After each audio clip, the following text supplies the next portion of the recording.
What's up, guys? Welcome back to the Morning Brew podcast. I'm your host, Kayla, and this is the last bonus episode of spooky season. Before we get started, if you want more treats and minimal tricks, make sure you're following us on Spotify, YouTube, and Instagram. On this special Halloween episode, I'm joined by my new friend Elizabeth Dixon, who owns the lovely shop The Empress in New Braunfels, Texas. She also happens to be a witch. She's here this week to educate and break down misconceptions about the practice of witchcraft. Grab your witch's brew of choice and get ready to meet Elizabeth.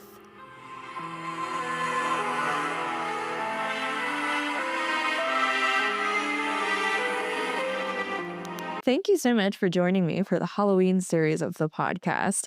And I have to admit, I've been wanting to connect for a while because I love your shop and I think you're super cool, but I'm like shy.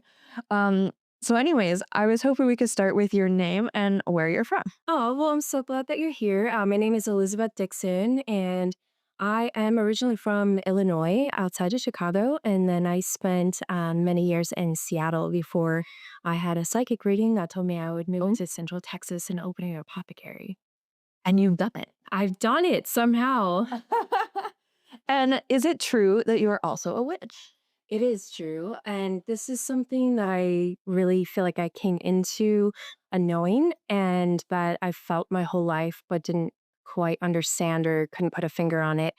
And really, what that means for me is just that I'm an empowered woman who's independent and kind of creates my own reality in a way. So, you heard of law of attraction or really just setting intentions, and it's all about mindset. Let's unpack this because I feel like there's a lot of stigma kind of around the subject, and especially probably in like the Texas area. I'm sure there's a lot. What is a really common like misconception that you run into? Sure. Yeah. So because I moved from places that were more open to just different ways of life. Coming to Texas was definitely an eye opener of how much work we have to do and how much progress can be made.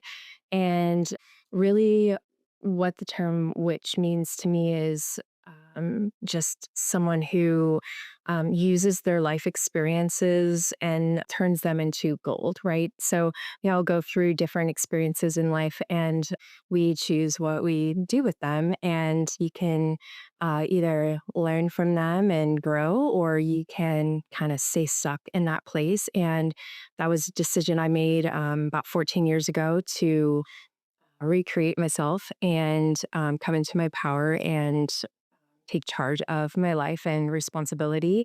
And so, what I've noticed with some people in the area, we really haven't had any backlash until recently, but people are very open, very curious. And so I think there's a lot of misconception, which was planned, right? Like, because like hundreds of years ago, they wanted to make it look scary. And really, I think it all comes down to money. And when man made pilled herbs and sold them as medicine, they wanted to destroy the women who were growing herbs and using them for medicinal properties and other items as well, of course, and talismans and crystals.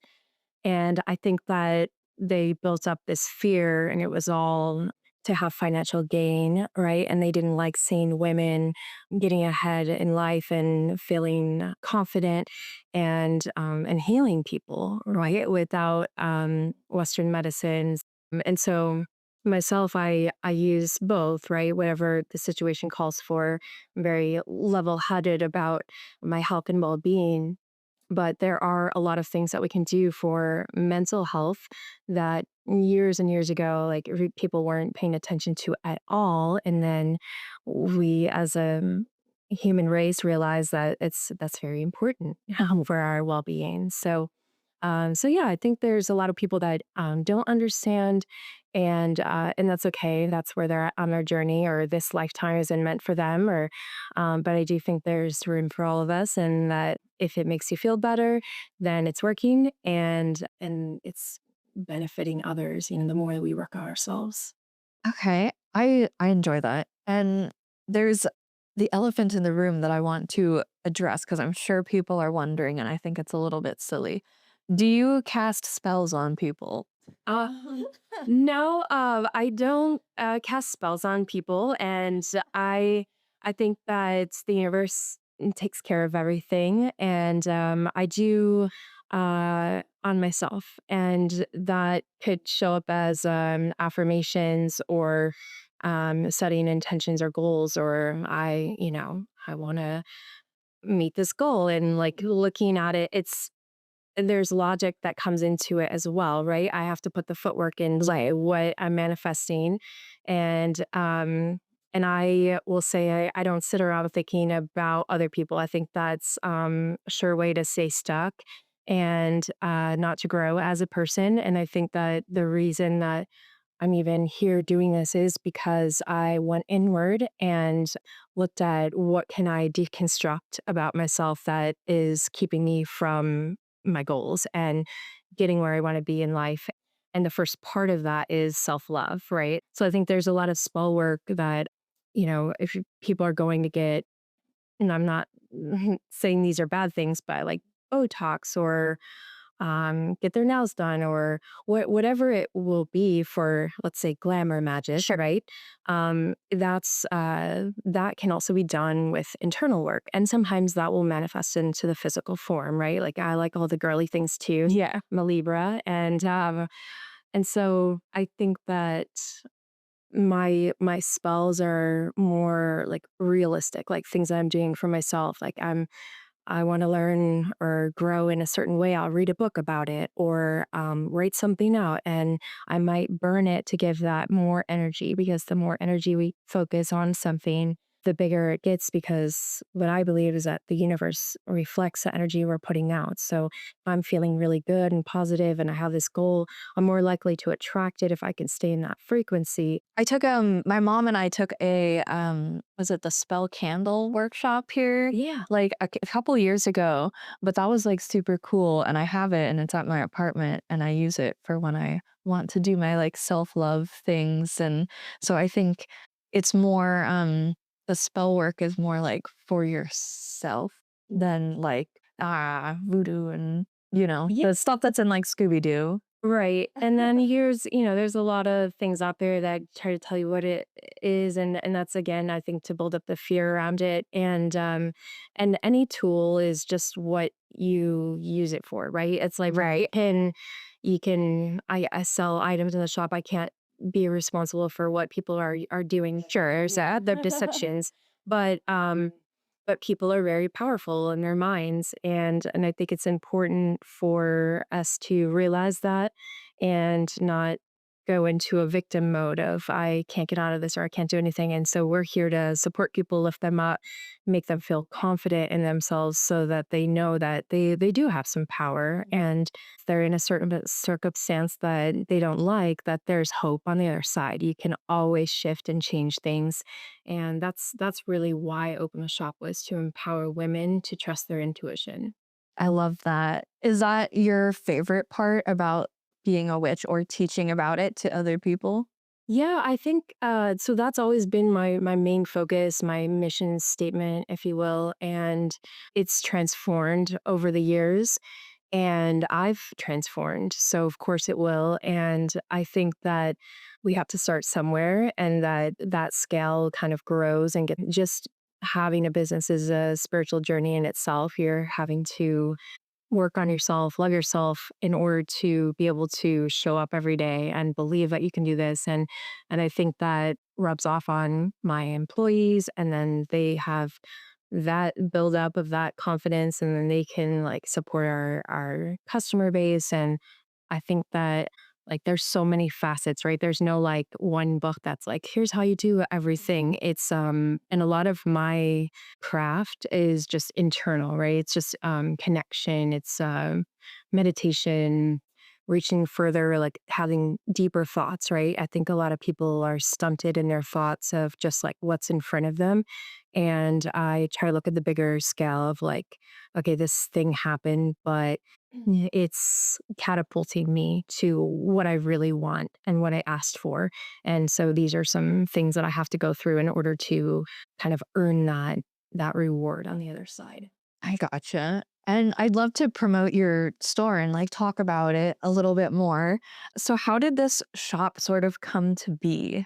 Yeah, so it's been the wild journey because when I first was told you're going to open a store, and I didn't believe that. I didn't see that I had it in me to do that. Seemed very like far away, like something that I wouldn't be able to actualize. And so when I moved to Texas, I feel like I started fresh and was like, why not me? And kind of dove in and worked on some of my own internal battles and was able to start you get the business name. That was a hurdle, right? And then when I sat down, I didn't know what to name it. I sat down at my desk at my computer, and it just came to me when I was entering in to apply for the name. And it all began then. And then I started going to gem shows and purchasing crystals.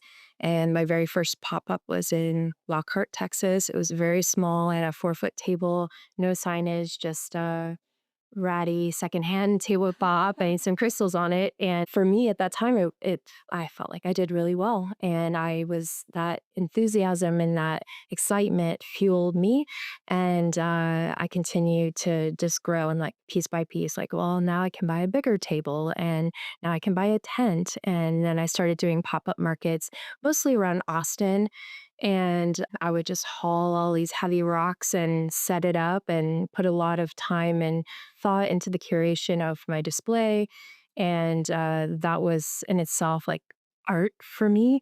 I would sometimes pick stones to bring, and I felt like I know someone needs this one. And then I would end up meeting someone at those marketplaces. And oh, that's so interesting. The conversations that we would have would really encourage me to keep going, but I would build these connections with people. And that's really was most of the excitement for me was working with the customers one on one. And then I started doing incorporating my life coach practice. And then I learned Reiki and had these other offerings. So I could kind of do a curated experience, and I would see clients one on one and do like crystal curation they would tell me what they're going through, and I would discuss what could help them. But we would talk about things that some people have told me, things they've never told people, or they felt like they couldn't tell people they were close to in their life. And I hold these things with confidence and, in confidence. And it's like a sacred bond that I would create. And so eventually I had a small following. And so I felt like that buildup of that community kind of launched me to feel like, okay, I'm ready. So I had an office space for a year, and then a space became available to rent. And then a year after that, moved into a larger space. And we have been really just picking up. And then there's people that come into the shop every day that I don't know. And I remember when that first started happening, because before it was just a lot of people I'd met through markets or in the community supporting the business, wanting to make it grow. And now it's just this big community that, oh, I love that. Yeah, it's really rewarding to see that. And I watch people come in and bond over this. And the activities that we host, we do all sorts of things. We do like craft events, we do crystal bingo night, we do That sounds awesome. it's so much fun. And we did it once and people loved it so much. So we just did it again recently. And we also host artisan markets like the ones that I started out with. And so we can really boost the local artisans in the community from all over. The applications are open all year for people to apply to do our next market. And we do have one coming up. October 4th is our All Hallows Market. And this is by far the biggest, most fun one that we do every year because people dress up in Halloween costumes. So whatever they celebrate, right? They show up and they're with their friends and just enjoy a magical day where we just wander the backyard and check out the local artists. And we have coffee truck and Yeah, it's just a lot of fun. It's an exhausting day for us because it's a lot of energy in the shop. I'm sure it's a lot of setup. A lot of grounding after that, but it's so worth it. And just to see people out and excited about something and have also an event that isn't like it doesn't revolve around alcohol or Yeah, it's just yeah, very it's so refreshing. yeah, it's just like it's a community family event, and we love hosting people and seeing everyone show up and be excited to be here for the day. Yeah, I've every time I've had friends come in from out of town, I've brought them either to the shop or to one of the markets if it was happening at the time, and they always find like something different. They're all drawn to something different in the shop, which is so interesting. So I'm curious, like, do you have any item in your shop that's like a bestseller? Like, is there something that people are most drawn to? It's interesting because it shifts, and I don't know if that's depending on what's happening in the world or but we'll just all of a sudden have a week where a certain particular crystal is very sought after or people are very drawn to it. I will say that I think the crystals are our main draw. I think that we're very heavy on crystals in here. Over the years, we've expanded to sell other products and books and tarot decks and candles from local artisans. And we have a taxidermy selection and jewelry. Our jewelry is very popular. We, I think, have some unique pieces that you can't find other places in town. But I would say that when we do our make your own spell jar days, those I find a lot of people come in on those days because they want to have that experience in a community setting and see what they get to be creating, but see what other people are doing as well. And especially for beginners to come in and make your first spell jar with us. And we're very welcoming because we have been in all this different stages of our journey. And so it's like really refreshing to see people who are just getting started. So I'd say a lot of starter crystals. We do have a lot of people coming in for like black tourmaline and selenite and, just like the must haves. Yeah, what's really interesting to me is so my dad has a bunch of crystals as well. And I wouldn't think that he would be into this kind of stuff. However, I was working in his office while I was house sitting this week, and he's got like a mirror on his table and he's got a bunch of the different crystals on it. And I was like, oh, that looks like something that I made at the Empress.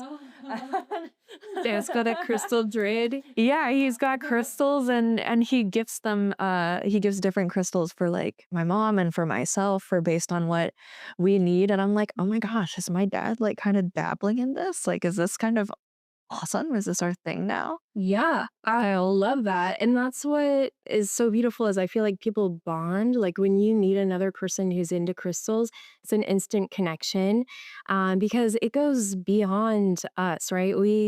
We are drawn to things when we need them or they make us think of a certain person whether we know the properties or not it doesn't matter we know the energy of the crystal and I think that there are a lot of people who are just, regular people. They think it's decor or they just think it's pretty, whatever reason. I think most people have had an experience with a crystal, right? They've either been gifted one or they've owned one themselves or they've like have that friend that is into them. And so it's really beautiful to watch because I think especially right now for men, they're kind of realizing like, well, I'm curious like why so many women are interested in this or maybe they are on their own internal journey that we just don't even know about and I know for myself I started collecting crystals and I got into stones when I was really little so about 7 I started making jewelry and I would use stone beads and I learned the names when I was young and then I worked in the jewelry industry for years and learned more about different natural stones. And I didn't realize that I was drawn to them for a reason. I think I liked things that were sparkly or had character. But later to find out like metaphysical properties of these stones, it kind of sunk in that like I was more in tune than I thought I was. It's funny that you say that because I was kind of the same. Like everyone knows that I like rock. Like I'll just go through my parents' yard and I'll like take some of their rocks. My mom's like, "You already have so many rocks. Why do you need this specific one?" I'm like, "Well, I don't have that one yet." But even as a kid, like if you're at Disneyland and they have that jar of like the tumbled rocks that you can like pick from for your little bag, I was always like, I need to fill up a bag of just more rocks because they're cool. And so I'm always like into the crystals. And what's really interesting is every time I come into your shop, you have the little papers that like tell you what it is and what it could be used for. And I'll find myself like drawn to a certain one first, and then I'll look at the little paper and I'm like, oh my gosh, that's exactly what I needed. So it's really interesting that you say that. Yeah, and that happens in here all the time, and I love it because we are more than happy to help anyone to guide them, but my biggest recommendation is always to come in and see what you're drawn towards first, and see if that aligns with what path you're on right now, because we shift, right? So we need different things at different times, and however you want to get that, if you want to go take a walk the river or just go ground in nature, I think people need nature. And as the world grows and you have more buildings and structures and cement, there's less nature. And I think as humans, we not only need that, but we crave it and we find that beauty in there, because for me, the stones do not lie. They are grounded, even if they're high frequency, there's a comfort that comes Mhm. of knowing that, like, this is something beyond what I could ever think of in my human mind. And it's right here on our planet, like literally available to, right, to humans. So there's no coincidences in life, is what I believe. And so if we're given these beautiful stones, and I had this vision early on in my business of just like this spider web of like, it was like a grid of crystals over the planet, and how people often ask where I get the crystals. And I do source at gem shows in the US, but they are from all over the world. And I do believe that we need different frequencies from different places on the planet to come together in some kind of unity as a human race. And so I see the crystals as these little, like, people don't throw away crystals, right? Right, right. And so I recommend burying them if you're done with it, or it breaks, or put it in a plant, or whatever, you're inspired to do in that moment. Trust that. But I don't know anyone who just throws them away. That's a good point. And so I really started the business too because I wanted to offer, so I wanted to have a business. I wanted to be self-sustaining and not work a corporate job, a 9 to 5, right? But I didn't want to have something that would end up in the trash. And so we sell some things that are like fun, and maybe be like something that people will eventually want to pass along to someone else. But crystals hold a place in our heart that we feel like a disconnect if it's something that we've bonded with and we lost it. And there's something to that, right? And that's really our energy, right? That's connected in there. But it's a part of ourselves, is the way I see it.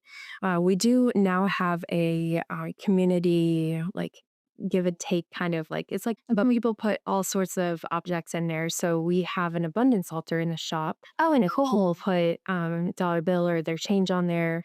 And we collected it all a few months back, and we bought that community little house out in the backyard for people to open and put things that they're no longer feeling connected with, leave it for someone else. So yeah, I think that's a big part of it for me too, is like we want to have like a sustaining future. And I do appreciate that certain mines do get closed when they're done harvesting a certain crystal, or they want to preserve that cave. I think that's wonderful, right? So we have a time with those stones, and then it's closed, and those who needed that stone were able to find it somehow, and then it'll move on to something else. And there's so much in the earth to explore, and I think I just kind of nerd out about that. Yeah, so I'm just I love rock hounding and going and finding them myself. Me too. But I also like a really nicely polished crystal. Yeah. We like simple things like rocks. Yeah. It's simple. I think it says a lot about someone's character too. And that's why we can kind of like bond with others who are into it because we know that they're on like a deeper level in their journey if they're wise enough to slow down and listen to the wisdom of the stones. There's something to that. I think that's something that everyone could benefit from, even if you don't have a crystal in your hand, but you just slow down and take some time to let your thoughts kind of unravel so that you can have more honesty and truth and clarity in your life. Because I think that a lot of things get wrapped around and twisted, and that's what humans do. And if we can all collectively decide to stop that, we could have a better chance of peace. Yeah, and you also mentioned that you have like tarot cards and stuff, and that's something that I just fairly recently got into doing. So like definitely a beginner, but I found it so useful and what is the word? Like it brings me peace, I guess, to sort of get a reading and then know that this is what, the universe wants for me at this time. And I feel like there's a lot of kind of misconception around that as well.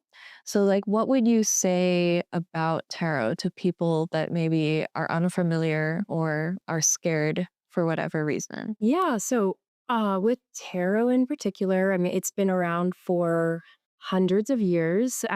This is a divination tool that doesn't tell your future, right? It's really a chance to really get that affirmation of what you're feeling inside. I think a lot of us quiet our intuition and listen to other people or what's going on in social media or whatever it is, but really to stay connected with your core and your truth. The tarot will help you to have a physical reminder in front of you that you're on the right path or that this thing maybe needs to happen for a reason. Mhm. I think it gives me a lot of hope that this is a phase, or I find a lot of people turn to tarot when like things feel off or they're having a hard time. And as a comfort, right, to be more connected and realize like everything is going to be okay, or maybe there is something that needs to be addressed, right? So I think a lot of people's anxiety forms from not being true to themselves.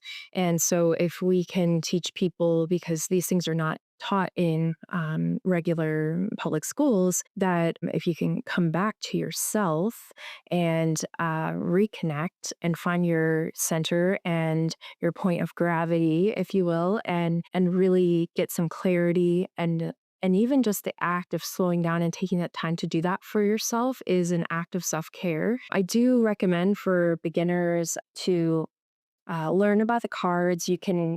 What I did was I pulled a card a day and I focus on that card for that entire day. And I would like look for the meaning behind it, right? So there's different translations also, but it really kind of comes back to the same idea for each card. And I also think that I started with oracle cards. They're a lot more of a gentle approach. You don't need to know what anything. You can just pull cards and read the message. You can read the guidebook. Most tarot decks do come with a guidebook, so It's my literal translation guide. yeah, yeah. And it's very helpful. And I think that the cards really encompass a lot of the different human emotions. It's about a journey and different phases of life that we're in, and so I think that it helps me feel connected to others, knowing that there are other people who also maybe pulled that same card today in the world, and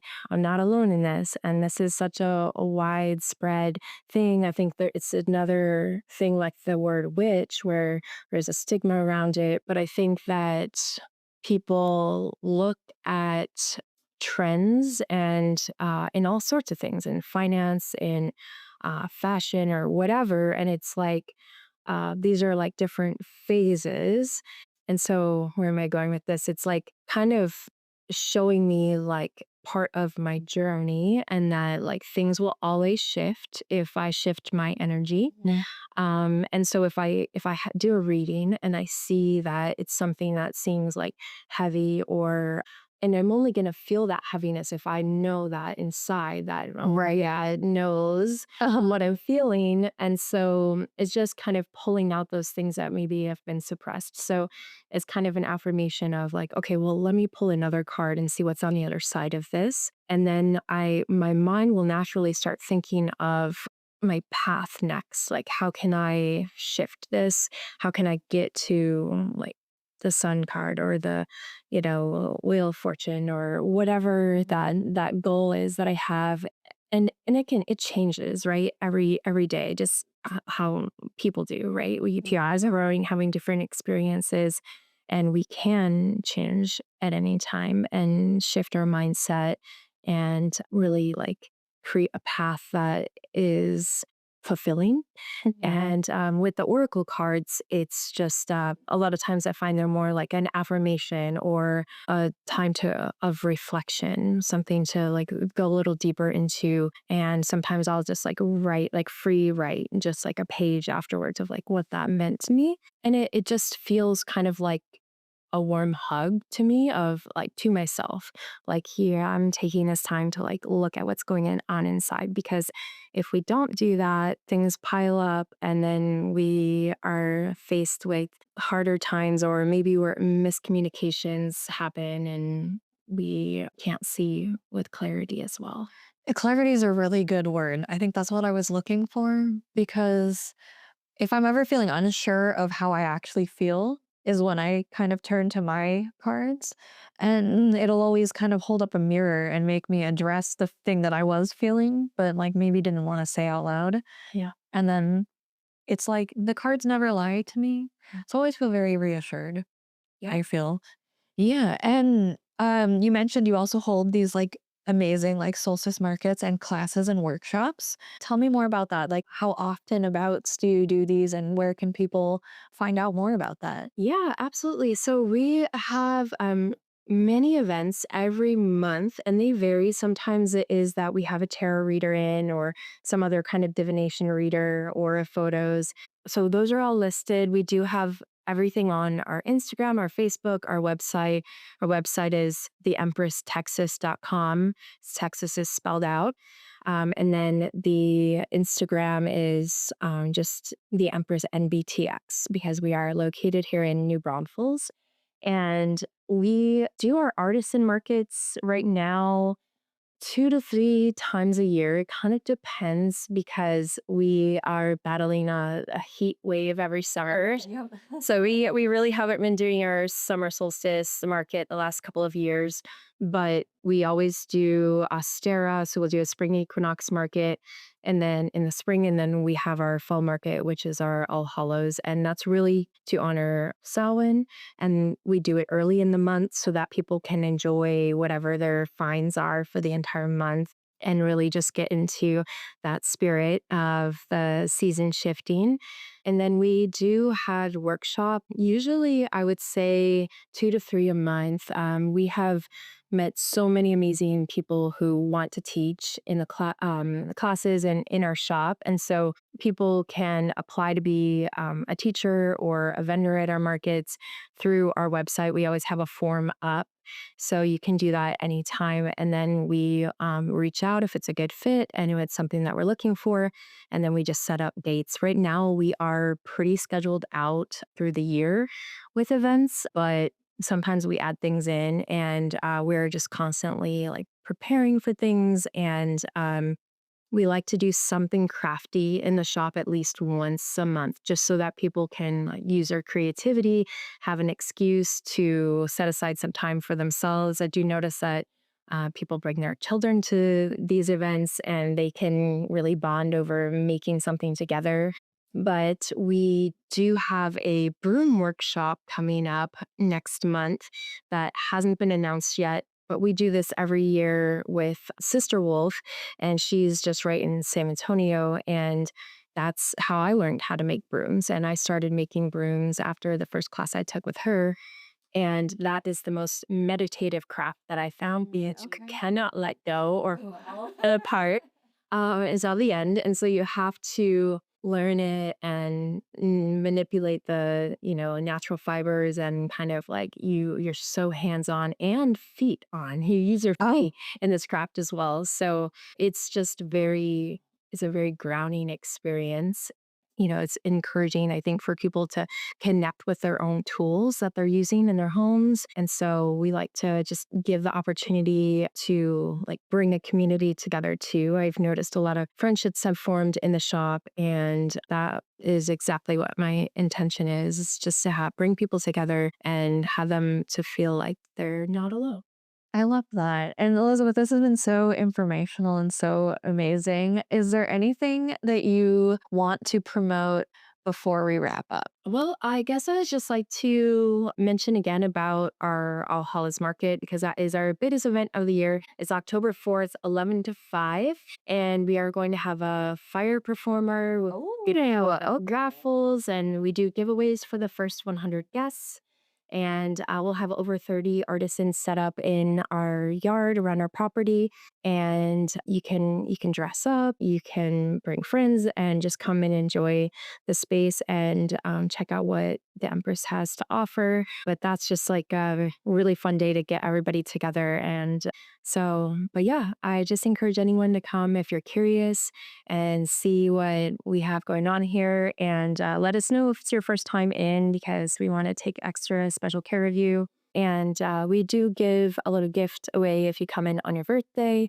So just let us know about that. But yeah, we're really looking forward to continuing to grow the community. Awesome. Well, thank you so much. I've had a really good time. Me too. Thank you for inviting me to meet with you today, and I'm thrilled to do this. Of course, I think so many more people should like know about this and get involved. It's like very healing. Yeah, thank you. I'm really happy to hear that. I know that it's been part of a lot of people's journey in this area. And we do have a lot of our products on our website as well.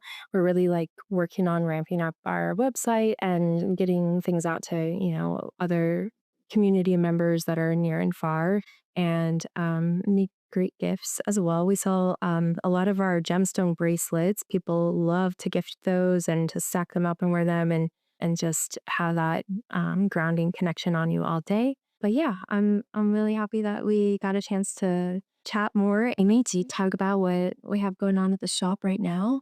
Yeah, thank you so much. Thank you.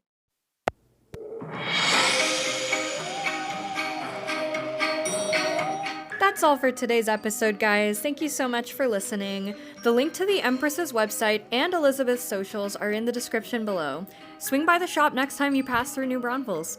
Once again, it means the world to me if you'd follow the show on all of our platforms. Not only does it help me to keep booking guests, but it also keeps you in the loop so that you don't miss next week's incredible episode with singer-songwriter Maggie Miles. Happy Halloween!